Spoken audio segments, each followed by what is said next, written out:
नमस्कार, आप देख रहे हैं इंडिया न्यूज। आपके साथ मैं अभिषेक पांडे। बुलेटिन की शुरुआत करेंगे और खबरों का आगाज करेंगे फटाफट अंदाज में। बेंगलुरु में एशिया के सबसे बड़े एयर शो का आगाज पीएम मोदी ने कर दिया है। 13 से 17 फरवरी तक चलने वाला एयर शो एरो इंडिया 2023 का प्रधानमंत्री नरेंद्र मोदी ने उद्घाटन किया।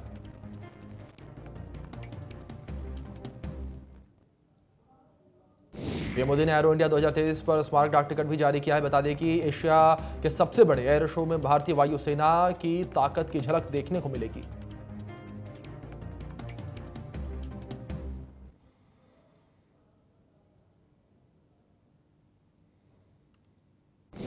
2 साल में एक बार होने वाले एयर शो में भारत ने अपने स्वदेशी फाइटर जेट, हेलीकॉप्टर, ड्रोन और मिसाइलों की प्रदर्शनी दुनिया के लिए लगाई। 13 फरवरी से 17 फरवरी तक चलने वाला यह show make in India made for the world plan के मुताबिक स्वदेशी टेक्नोलॉजी को प्रदर्शित करने और विदेशी कंपनियों के साथ साझेदारी बनाने पर केंद्रित होगा। पीएम मोदी ने उद्घाटन में कहा है कि एरो इंडिया का यह आयोजन भारत के बढ़ते हुए सामर्थ्य का उदाहरण है। इसमें दुनिया के करीब 100 देशों की मौजूदगी होना दिखाता है भारत पर पूरे विश्व का विश्वास कितना बढ़ गया है। एरो इंडिया शो के उद्घाटन के दौरान प्रधानमंत्री नरेंद्र मोदी ने कहा है कि देश विदेश के एग्जीबिटर इसमें अपनी भागीदारी कर रहे हैं। हमने अब तक अपने सारे रिकॉर्ड तोड़ दिए हैं। इसमें भारतीय एमएसएमई भी हैं। रक्षा मंत्री राजनाथ सिंह ने कहा है कि हमारे देश रक्षा क्षेत्र में कुछ वर्षों में एक लंबी यात्रा तय की है। इस यात्रा में रक्षा क्षेत्र से सफलता के कई पड़ाव पार किए हैं जो अगले साल चलकर इस क्षेत्र में मजबूती का स्तंभ बन रहे हैं। मंत्री राजनाथ सिंह ने कहा है कि वैश्विक आकाश में भारत एक ऐसे सितारे के रूप में उभरा है जो कि न केवल चमक रहा है बल्कि दूसरों को भी अपनी चमक से रोशन कर रहा है। राज्यसभा में रजनी पाटिल का सस्पेंशन वापस लेने और अडानी मुद्दे पर जेसीपी जांच की मांग को लेकर विपक्ष ने जमकर नारेबाजी की है, जिसकी वजह से राज्यसभा की कार्यवाही नहीं चल सकी। जगदीप धनखड़ ने राज्यसभा की कार्यवाही 13 मार्च सुबह 11 बजे तक के लिए स्थगित कर दी है। अब बजट का दूसरा सत्र 13 मार्च से शुरू होगा। पुनिया का बजट को लेकर प्रदेश सरकार पर हमला। कहा कि राज्य सरकार ने बजट को लीक करके मार्केटिंग की है। जनता को नहीं मिला कोई भी बड़ी सौगात। उप मुख्य सचेतक महेंद्र चौधरी ने केंद्र सरकार पर निशाना साधा। उन्होंने कहा है कि कल पीएम मोदी आए थे और लोगों को ईआरसीपी को लेकर उम्मीदें थी, लेकिन राजस्थान की जनता को निराश होना पड़ा। गुलाबचंद कटारिया को असम का राज्यपाल बनाने पर बीजेपी एमएलए रामलाल शर्मा ने बयान दिया है। उन्होंने कहा है कि कटारिया को संसदीय परंपराओं का लंबा अनुभव है। केंद्रीय नेतृत्व तय करेगा नेता प्रतिपक्ष कौन होगा।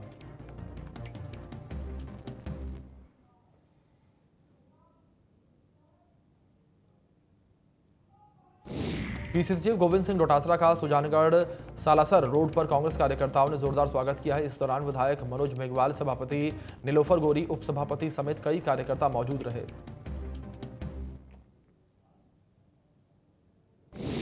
उन्होंने डोटासरा से सभी भर्तियों में वाल्मीकि समाज को ही नौकरियां दिए जाने की मांग की है। इस दौरान गोविंद डोटासरा ने प्रधानमंत्री नरेंद्र मोदी के बॉर्डर पर सड़क बनाने वाले बयान पर तीखा हमला बोला।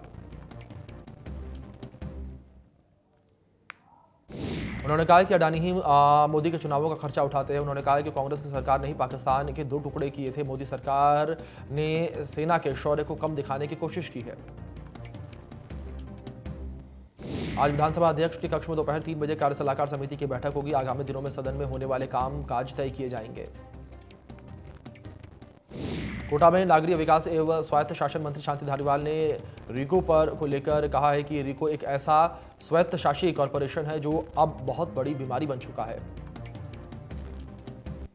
भीलवाड़ा में नगर परिषद बोर्ड की बैठक में जमकर हंगामा हुआ है। बैठक के दौरान सभापति राकेश पाठक के बयान का विरोध किया गया और सभापति से माफी मांगने की बात कही गई। कांग्रेस पार्षदों ने बालिका छात्रावास के लिए सभी समाजों को जमीन आवंटित करने की मांग की थी। इसी को लेकर राकेश पाठक ने बयान दिया था। इसी को लेकर हंगामा हुआ। पुलिस ने मामले को शांत करवाने के लिए कोशिश की है। इसके बाद हंगामे के बीच 59 में से 17 बिंदुओं पर सहमति बनी।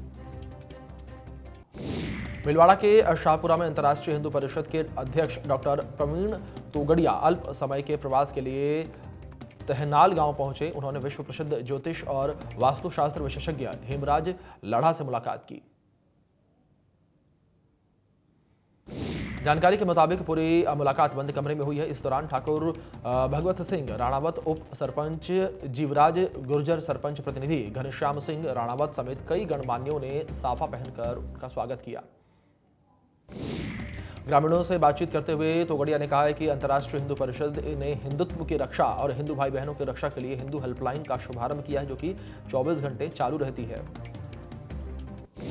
कोटा में ब्रिक्स देशों की दूसरी अंतर्राष्ट्रीय रिसर्च कॉन्फ्रेंस आयोजित हुई है। कॉन्फ्रेंस का आयोजन कोटा यूनिवर्सिटी में होगा।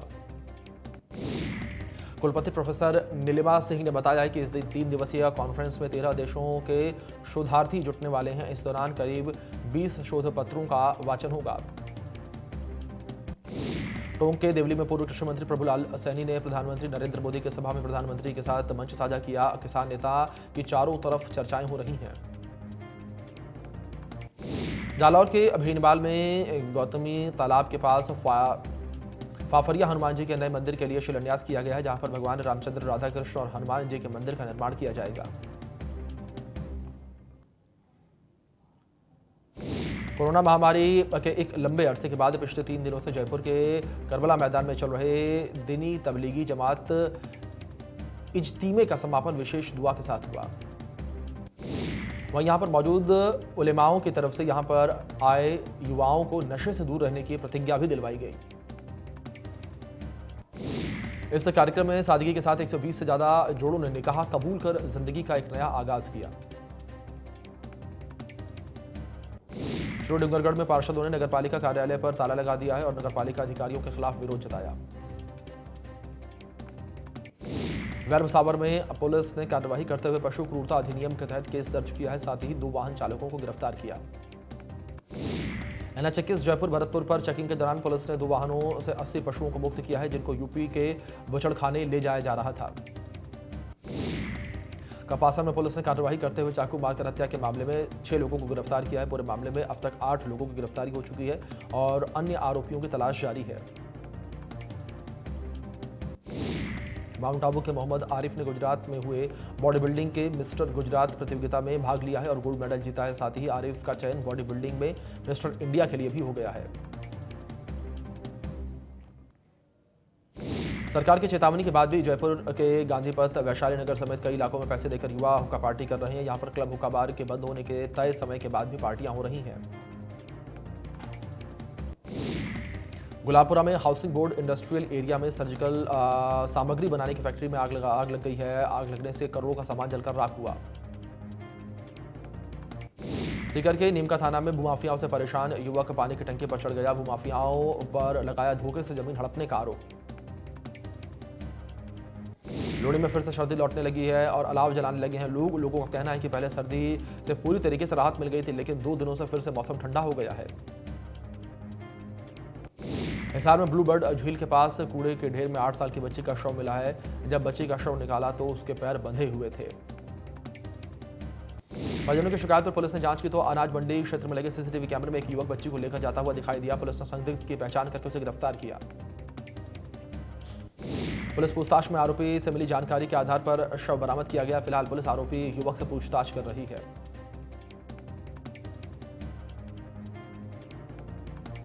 करनाल में नगर निगम की गौशाला में 45 गायों की मौत के मामले में पुलिस ने 4 आरोपियों को गिरफ्तार कर लिया है, जबकि एक आरोपी फरार।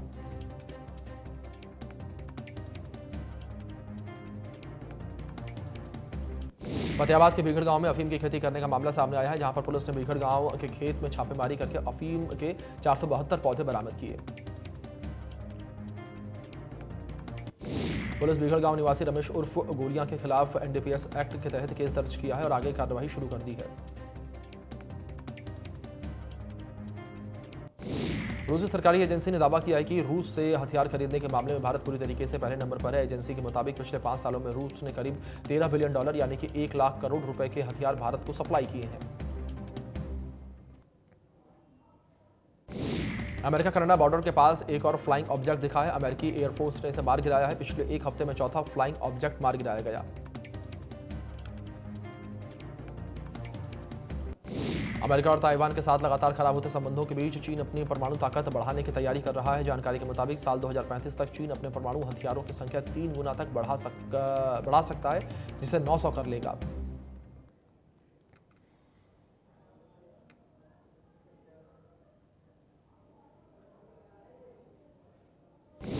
न्यूजीलैंड में साइक्लोन गैब्रियल का अलर्ट जारी कर दिया गया है। करीब 509 फ्लाइट्स कैंसिल कर दी गई हैं। न्यूजीलैंड के उत्तरी इलाकों में 250 किलोमीटर की रफ्तार से हवाएं चल रही हैं। न्यूजीलैंड के ऑकलैंड शहर में हवा की रफ्तार फिलहाल 110 किलोमीटर प्रति घंटा पहुंच चुकी है और उत्तरी इलाकों में करीब 46,000 घरों में बिजली सप्लाई ठप।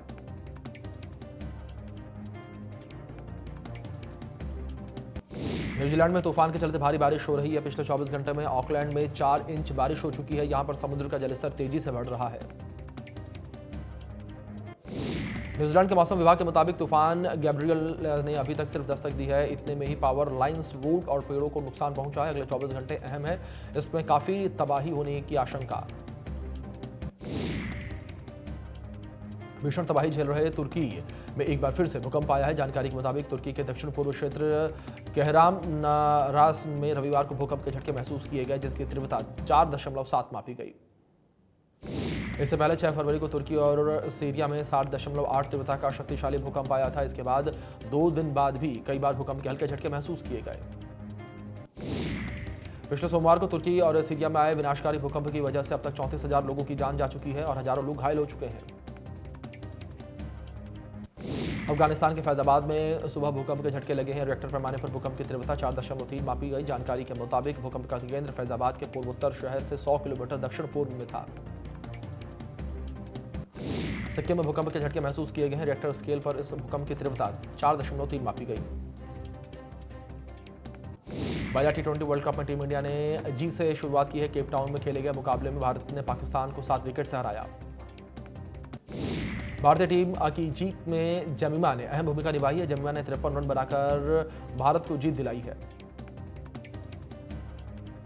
फिल्म पठान का सिनेमाघरों में जलवा बरकरार। जहां फिल्म ने 19वें दिन 13 करोड़ का कलेक्शन किया, जिसके साथ फिल्म की कुल कमाई 489 करोड़। बिग बॉस 16 के ग्रैंड फिनाले का विनर का ऐलान कर दिया गया है। शो के होस्ट सलमान खान ने रैपर MC स्टैन को इस सीजन का विजेता घोषित किया।